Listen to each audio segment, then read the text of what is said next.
The October wind carried the smell of fallen leaves as I pulled into the driveway of my childhood home in Asheville, North Carolina. At 63, I'd made this drive from Atlanta countless times over the years, but something felt different that Thursday morning. The maple trees my father had planted 40 years ago were ablaze with autumn colors, and the house looked exactly as I remembered it, white clapboard siding and all. Mom had called me 3 days earlier, her voice thin and tired, asking if I could come up for a visit. She'd sounded off, but at 86, she was entitled to some bad days.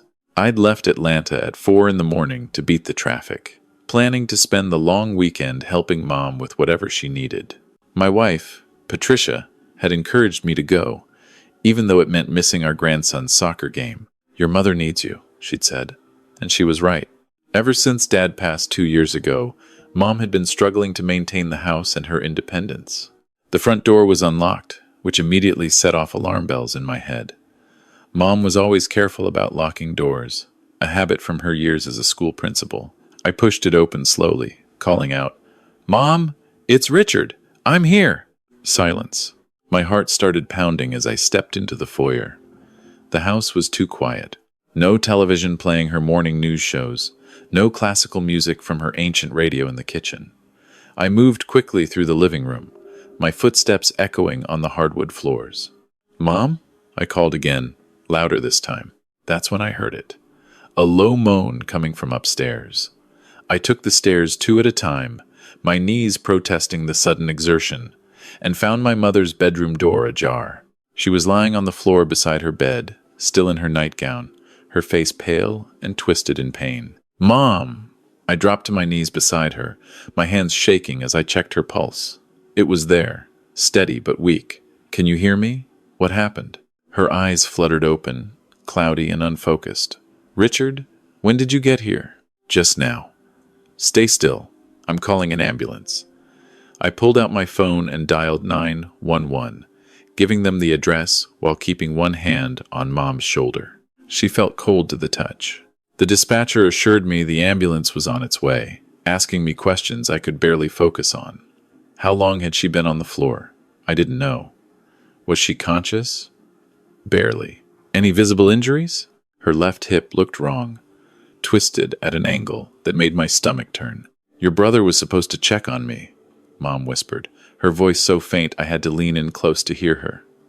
"He said he'd come yesterday." My brother, Daniel. The name sent a chill through me that had nothing to do with the October morning.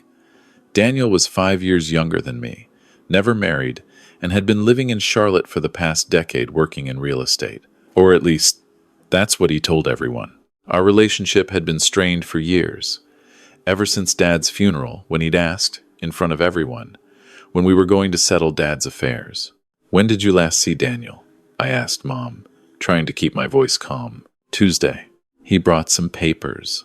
Her eyes drifted closed again, said it was important. "For the house. Papers. For the house." Something cold settled in my chest, but I pushed it aside. Right now, the priority was getting Mom to the hospital. The ambulance arrived within 10 minutes, and I rode with Mom to Mission Hospital, holding her hand while the paramedics worked. She drifted in and out of consciousness, mumbling about the papers, about Daniel, about needing to sign something. The paramedic caught my eye and shook his head slightly. Possible hip fracture, and she's showing signs of dehydration. How long do you think she was down? I don't know. I just got here. The guilt was already starting to set in. I should have come sooner. I should have insisted on visiting more often after Dad died. At the hospital, they rushed Mom into emergency surgery for a broken hip. The doctor, a young woman with kind eyes, explained that at Mom's age, this was serious. The surgery went well, but recovery would be long and difficult. She'd need around-the-clock care for weeks, possibly months. "Does she have someone who can stay with her?" the doctor asked. "Or we can discuss nursing home options." "She has me," I said firmly. "I'll take care of her." I called Patricia from the hospital waiting room, explaining the situation. She was supportive, as always, telling me to stay as long as I needed. I called my boss next, explaining I'd need to work remotely for a while. Then I sat in the uncomfortable plastic chair and waited, my mind churning over what Mom had said. Papers. For the house. Daniel bringing papers on Tuesday. Today was Thursday. Mom had been on that floor for potentially 2 days, and my brother, who was supposed to check on her, hadn't shown up. I pulled out my phone and called Daniel. It rang 4 times before going to voicemail. Daniel, it's Richard. Mom's in the hospital. Broken hip. Call me back immediately. I hung up and stared at the phone, waiting. Nothing. An hour later, I was sitting by Mom's bedside in recovery when my phone finally rang. Daniel's name flashed on the screen. About time, I said, not bothering to hide my anger. Where were you? Mom's been on the floor for 2 days. What? What are you talking about? Daniel's voice sounded off, distracted. I saw her on Tuesday. She was fine, and you were supposed to check on her yesterday. That's what she said. A pause. I got busy. I had a closing. Is she okay? She has a broken hip, Daniel. She's 86 years old, and she was lying on the floor of her bedroom for God knows how long. No, she's not okay. Well, I didn't know that would happen. Look, I'm glad you're there. Actually, this is good timing.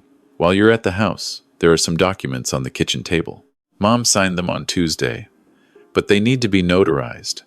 Can you take them to a notary for me? I felt my jaw clench. What documents? Just some paperwork. For the house. Mom and I discussed it, and she agreed it makes sense to transfer the property into a trust.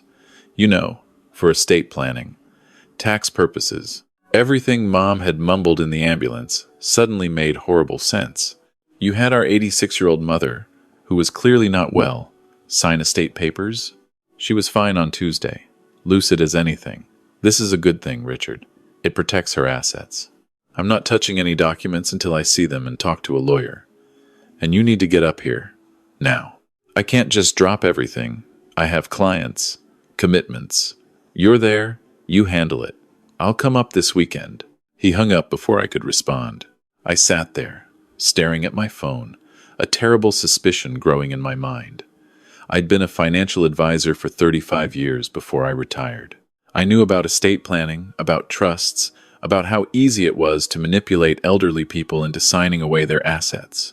And I knew my brother was in debt. He'd let that slip during one of his rare visits, complaining about the real estate market, about bad investments, about needing a break. Mom came out of surgery around 3 in the afternoon. The surgeon said it had gone well, but she'd need extensive rehabilitation. I stayed with her until visiting hours ended, then drove back to the house as the sun was setting over the mountains. The documents were exactly where Daniel had said they'd be, spread out on the kitchen table like evidence at a crime scene. I sat down and started reading, my hands beginning to shake as I went through page after page. It wasn't a trust. It was a quitclaim deed. My mother had signed over the house, all 2 acres of prime Asheville real estate, worth easily $800,000, directly to Daniel, not to both of us, not into a trust for her care. Directly to Daniel, effective immediately. I checked the date. Tuesday, October 15th. 2 days ago. The signature looked like Mom's, but the loops were shaky, uncertain, not her usual firm hand. There was a witness signature, too, someone named Jennifer Hartley, with a Charlotte address. I pulled out my phone and took photos of every page, then called my lawyer friend, Marcus, even though it was past business hours. He owed me a favor from when I'd helped him sort out his retirement accounts, and he'd always told me to call if I needed anything. Richard, everything okay? Marcus answered on the second ring. I need your legal opinion, tonight if possible. My brother convinced my mother to sign a quitclaim deed, and I think she wasn't competent when she did it. Marcus was silent for a moment. Come to my office. I'll meet you there in 20 minutes. I gathered up all the documents, careful to keep them in order, and drove to Marcus's office in downtown Asheville. He was waiting for me, looking concerned. We spent 2 hours going through everything. Marcus's expression grew darker with each page he reviewed. This is bad, Richard. Really bad. A quitclaim deed transfers all interest in the property with no warranties. If your mother wasn't competent when she signed this, or if she was under duress, we might be able to challenge it, but we'd need proof. She'd been on the floor for 2 days. She was dehydrated, confused. She's 86 years old with early-stage dementia that her doctor diagnosed 6 months ago. Marcus looked up sharply. Dementia? Diagnosed? Do you have medical records? Her doctor is Dr. Sarah Chen at Asheville Family Medicine. Mom didn't want anyone to know. She was embarrassed. But she told me during one of our phone calls. Said Dr. Chen wanted to start her on medication. That could be our leverage. If she has a dementia diagnosis and your brother knew about it, this could be considered elder financial abuse. That's a felony in North Carolina. Marcus started typing on his computer. We need to move fast. Has he tried to file this deed with the county yet? I hadn't thought of that. I don't know. How do we find out? I'll check first thing tomorrow morning. In the meantime, you need to document everything. Your mother's condition, when you found her, what she said about the papers. And we need to talk to Dr. Chen. I left Marcus's office with a sense of purpose. This wasn't just about the house anymore. This was about protecting my mother from someone who should have been protecting her. Back at the house, I couldn't sleep. I kept thinking about how Daniel had been so eager to handle Mom's affairs after Dad died. How he'd volunteered to check on her regularly, to help with her bills, to be there for her. And all along, he'd been planning this. At 6 a.m, I was back at the hospital. Mom was awake, groggy from pain medication, but alert enough to talk. Mom, I need to ask you about the papers Daniel brought on Tuesday. Do you remember signing them? Her face crumpled. He said it was to protect the house, that if I went into a nursing home, the government would take it. He said you agreed it was the right thing to do. My blood ran cold. I never agreed to anything. I didn't even know about it. But he said, he showed me texts from you, saying we needed to move quickly. Mom, I never sent any texts like that. He fabricated them. She started crying, slow tears running down her weathered cheeks. I should have called you. I wanted to. But he said there wasn't time, that the lawyer could only come that one day. And I was so tired. I just wanted him to stop talking.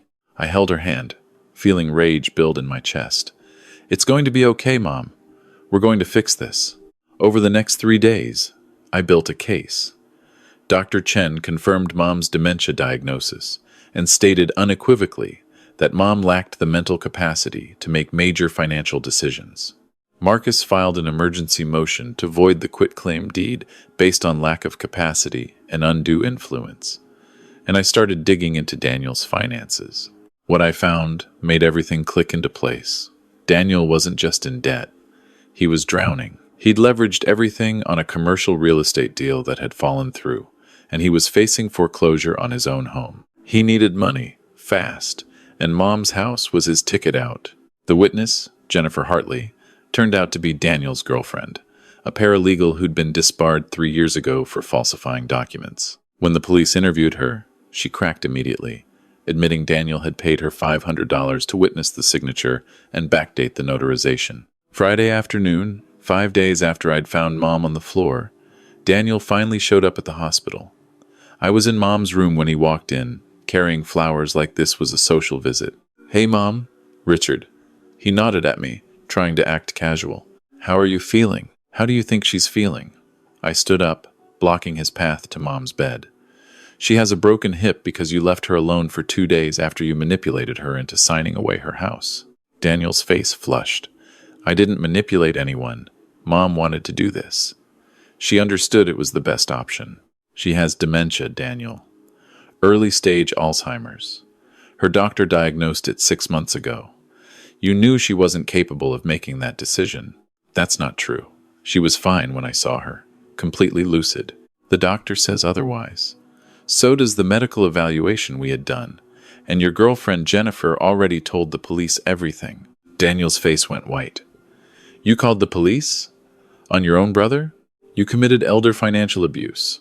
That's a felony, and you forged notarization documents. That's fraud. So yes, I called the police. Mom had been lying there quietly, but now she spoke up, her voice stronger than I'd heard it in days. Daniel, how could you? I trusted you. Mom, you don't understand. I was going to take care of you. I just needed the house. Is just sitting here. You're not using all this space. It made sense to. To steal it? I cut him off. To leave your own mother on the floor while you tried to cash in on her property? I didn't know she'd fallen. I was busy. I had things to deal with. Your debt, you mean. Your failed investments. You were desperate, so you decided to steal from your own mother. A police officer appeared in the doorway. Someone Marcus had arranged to be there. Daniel Patterson? I need you to come with me. We have some questions about a real estate transaction. Daniel looked from the officer to me to Mom, his face cycling through emotions. Anger, fear, desperation. This is ridiculous. You can't do this to me. I'm family. Family doesn't do what you did, I said quietly. They took him out in handcuffs. Mom watched him go, tears streaming down her face, and I sat beside her bed, holding her hand. The legal process took months. Daniel was charged with attempted theft by deception, elder abuse, and forgery. Jennifer testified against him in exchange for a reduced sentence. The quitclaim deed was voided, and the house remained in Mom's name. Daniel took a plea deal, 3 years probation, 500 hours of community service, and full restitution of all legal fees. He was also required to attend therapy and stay away from Mom unless she specifically requested to see him. Mom moved into an assisted living facility near my home in Atlanta once she recovered from her hip surgery. Patricia and I visit her twice a week, and our grandkids love spending time with her. She's doing well on her Alzheimer's medication, and while she has bad days, she's mostly content. The house in Asheville was sold 6 months ago. Mom made the decision herself, with a clear mind and a lawyer present. She said it had too many painful memories now. The money went into a trust that Marcus set up, managed by a professional trustee, with both Mom and me as beneficiaries. When she passes, whatever's left will be split equally between Daniel and me, assuming he's completed the terms of his probation. Daniel sent a letter of apology 3 months ago. It was short, formal, clearly written with his lawyer's help. Mom read it once and put it away. She hasn't decided if she wants to see him again. I told her that's entirely her choice, and I'll support whatever she decides. As for me, I learned something important through all this. Family isn't just about blood. It's about showing up. It's about protecting the people who can't protect themselves. It's about doing the right thing, even when it's hard, even when it means turning in your own brother. I think about that Thursday morning often, pulling into the driveway with the autumn leaves falling around me. If I'd come even 1 day later, if Mom hadn't been able to call me, if I hadn't questioned those documents, Daniel might have gotten away with it. Mom might have lost everything, but I did come, I did question, and I did the hard thing. At 63, I thought my days of fighting battles were behind me. I was wrong. Sometimes the most important battles come later in life, and sometimes the people you're fighting against are the ones you least expect. The feathered vengeance, as Patricia jokingly calls it, wasn't about revenge at all. It was about justice. It was about protecting someone I love. And it was about standing up to betrayal, even when that betrayal comes from inside your own family. Mom's safe now. That's what matters. Daniel lost more than just the house. He lost his mother's trust, his brother's respect, and his own integrity. Those are things you can't get back with a deed or a legal document. I returned home from that business trip to Atlanta eventually, but a part of me stayed in Asheville, in that house where I grew up, where my father planted those maple trees, where my mother raised 2 sons and hoped we'd always look out for each other. One of us did, and I'll keep doing it, for as long as she needs me, because that's what family really means.